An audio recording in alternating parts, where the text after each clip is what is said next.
Hi there and welcome to this new Lightroom Mobile tutorial. Today we're going to take a look at how to create your own analog film filter.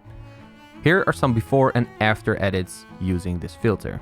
As always, this analog film sample filter is available for free on our website. So go check the link in the description below and get it for free. Also, remember to subscribe and hit the bell so you won't miss any of our future Lightroom tutorials. Now, with that out of the way, fire up your Lightroom mobile app and let's start editing. So first off, go to the Light tab and hit the exposure icon and drop your exposure to -19. Then head over to your contrast slider and boost it up to +24. Lower down your highlights to -37. Boost your shadows to +40. Decrease your whites to -20. And increase your blacks to +23. Then head over to your color page and change your temperature to +18.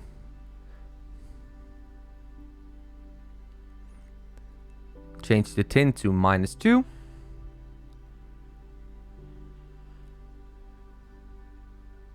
Then head over to your color mix tab and then on the red tab change your saturation to -4. And then go to orange and change your hue to -5 and the saturation to -24 and then the luminance to -15. Head over to the yellow tab and change the hue to -57 and then your saturation to -5. And then head over to the green tab. The hue changes to +10.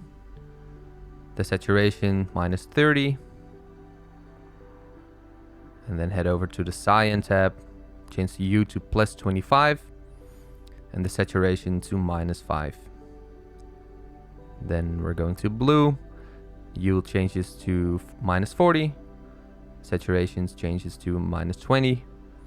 Head over to the purple tab. Hue changes to +6. And then the magenta tab, which is the last one, the hue changes to -7. And then you're done in this tab. Then we go back to the light page and click on the curve. Make a point almost at the beginning of the left side and then drag up the first point to create some sort of a faded look.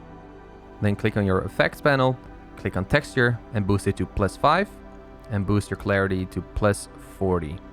And depending on your liking, you can add some grain to the image to make it look vintage. So this is our before and this is an after shot. So this is pretty much it for this filter. That will wrap things up for this video. Hopefully it helped you out. If it did, please like this video so more people can learn from our videos. Make sure to subscribe to our channel and definitely leave your suggestions for future filters down in the comments below. Thanks for watching and until the next one. Peace.